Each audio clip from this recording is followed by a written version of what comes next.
Darkest Dungeon. It earned a bunch of money, 4 times its Kickstarter goal. Feels like years ago at this stage. It came out early access last year. I remember yourself and Alexa did a video stream of it. It was about 1 year ago. Yeah. So now it's like officially out. I guess. Mike, you haven't reviewed it for GameSpot. We have one of our freelancers. Is Daniel's doing it? Yeah, Daniel Starkey. Okay, cool. It's up today. It's up already? This morning. 9 out of 10. Oh, really? Yeah. Awesome. Yeah. But you've been playing it as well recently? I have, yeah. First of all, your thoughts. How does it play? Did you play it at all during its early access release? Very, only a little bit. Okay. Probably like a few hours at most. I know Mary and Alexa, like we just mentioned, played more than I did. So I was curious. I kept asking them about it because I wanted to play it. But yeah, the review went up. It was 9 out of 10. Like the problems Daniel had with it are very much in line with mine. It's very good all around, except, like it can be overwhelming as far as the menus go, and it's kind of obtuse in that sense. But yeah, the game's great. It's really good. For folks who don't know much about this game, Mary, I'm not sure if you played it recently again. Yeah. The Affliction System. Can you talk a little bit about that? That's the whole thing where people basically in this game kind of are constantly on the edge of going crazy, right? That's right. It's kind of an additional gambling system of death where it's a turn-based RPG and you're just kind of dungeon crawling. You could consider it a roguelike in the sense that everything is generated and it's permadeath and, random things can happen.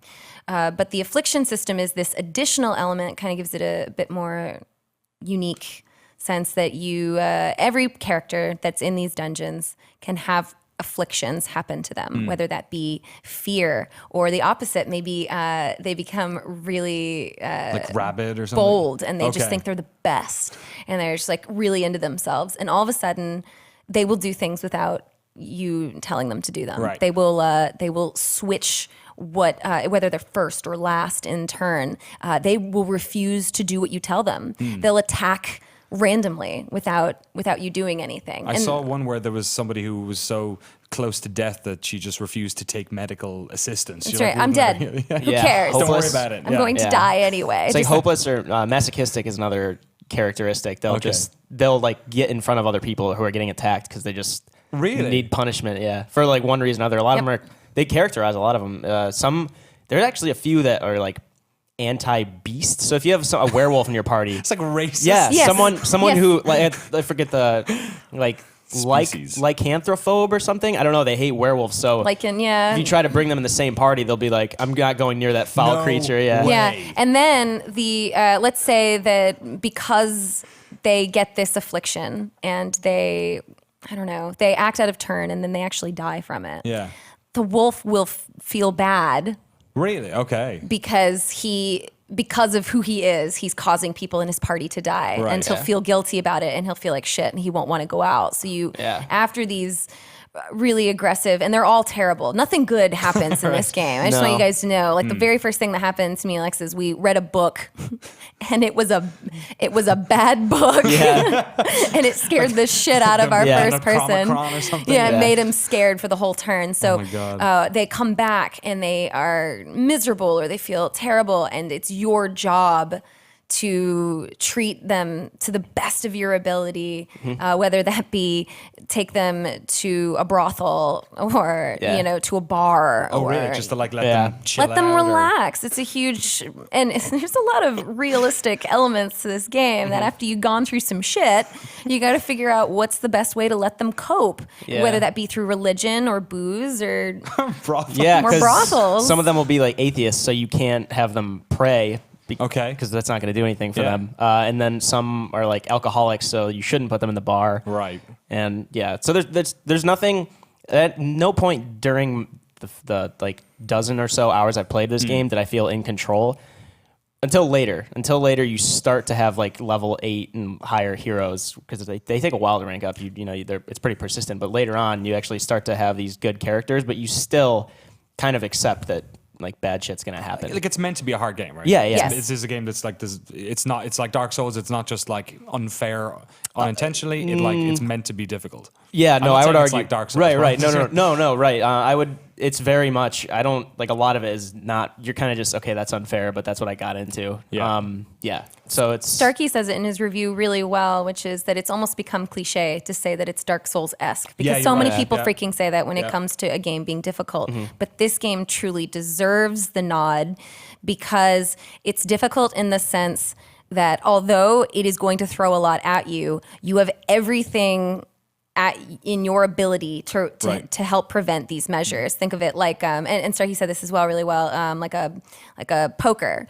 You don't know what cards are going to be dealt, but if you're a good player, you're eventually going to win. Yeah. So this game is teaching you to become a good player. You're going to lose again and again and again, and it's going to consistently, sometimes you're going to have a bad roll of the dice, and you're going to read a bad book. Yeah. But if you're good, you should have a plan ready for when that happens. Yeah, that's a really fair point. It is like crazy how, like I even said it myself. I said it's like a Dark Souls game. It's like difficult. Yeah. But you were saying before that there is this sort of weird little renaissance of difficult games, I guess is the way to say it. Was it Jake Solomon you were talking to? I was talking to Jake Solomon, like lead designer, creative director over at Firaxis on XCOM, and Garth DeAngelis, the producer, and we were talking about how just this year, with between Tharsis, The Witness, XCOM 2, Darkest Dungeon, I mean, Dark Souls 3 is coming out soon, but this is like the biggest clump of really difficult games we've had, and I think we all have recognized it because a lot of people around the office have been saying, like, I don't remember the last time I played a game where I like felt comfortable. Well, for years, like the mass market success of games like Call of Duty, like games that aren't they're challenging. It's like an easy ramp for you. Like games like, not to constantly be going on about first person games, but like games like Destiny, games I want you to play that like have that like difficulty ramp that's quite, it's difficult. It's forgiving. It's like allowing you to like level up or whatever. Like these are games that force difficult questions on you, right? Yeah. Then you have the complete opposite, which like this is a stigma that's been attached to Nintendo with a lot of their stuff, is that they handhold. I mean, it's not true with everything, but they like. I had mentioned it when I was playing The Witness a lot. It felt like the first game in a while that actually just like respected my intelligence. Not that other games weren't, but to such an extent that it has confidence that you can really figure out. It knows you're a smart person, and it kind of rewards you it rewards you for playing and agreeing with it, I guess, in like a weird sense. And it's nice to have that. It's refreshing. Yeah. It must be difficult to make games like that, though, because to be able to, especially like looking at something like The Witness, and this game, it seems to have a lot going on where you really have to like trust. You have to get the player to trust you. That the game isn't broken. That it's not like it's you. It's not the game. Yeah, exactly, And The Witness is such a good example of a difficulty curve in a game, because although there are puzzles in there that are insane and they will absolutely rock you, there's no stone left unturned that Jonathan Blow didn't specifically intend for it to be in that game. And you'll know that moment because when you do solve it, you'll go, oh, I'm an idiot. It was there the whole time. If I would have looked around, there are clues everywhere. And that happens in a lot of games. Give them some credit. A lot of this is player, you got to improve your own skills to really understand. And when you get that enlightenment, it's such a good feeling anyway. And XCOM 2 was a lot like that in the office, because there was some folks because XCOM 2 is harder than XCOM 1 as well. So then you're playing XCOM 2 and being like, I'm not so sure if this is like as finely tuned as XCOM 1. And it is. You just kind of have to change your mentality when you're going into it or something. Yeah, I think it shows in that the tutorial gives you the fundamentals that people who played Enemy Unknown, Enemy Within should have a grasp of. And I'm sure like the hardcore veterans of Enemy Unknown maybe bumped up the difficulty right away. I played a lot, but I hadn't played in a while, so I played in default. And after the tutorial, it was immediately clear how many layers I wasn't shown right at the beginning. And I think it shows confidence that, these are smart people. They can figure it out on their own. I think they know that the failure is supposed to be meaningful and you're supposed to fail. Yep. And I think that's kind of a really cool idea. It's been used before, but it's just like Garth and Jake had been saying when I was interviewing them about XCOM 2. It's kind of a lot more games I think are willing to do that right now. They want to give you the responsibility, and with that comes the reward. If it's way more rewarding. That's right. If it says that this shot has a 95% chance to hit, and it doesn't, do you blame the game and say, well, my stupid shooter got that 5%? Or do you acknowledge that you should be prepared for the chance that it might not hit? It's giving you that power and that responsibility, and that's a great thing. So final thoughts on Darkest Dungeon then. I kind of swiveled you guys away from that for a little bit. Oh, no. 9 out of 10. It's $24.99 on Steam. Yeah. People haven't played it. You recommend they pick it up? Definitely, yeah.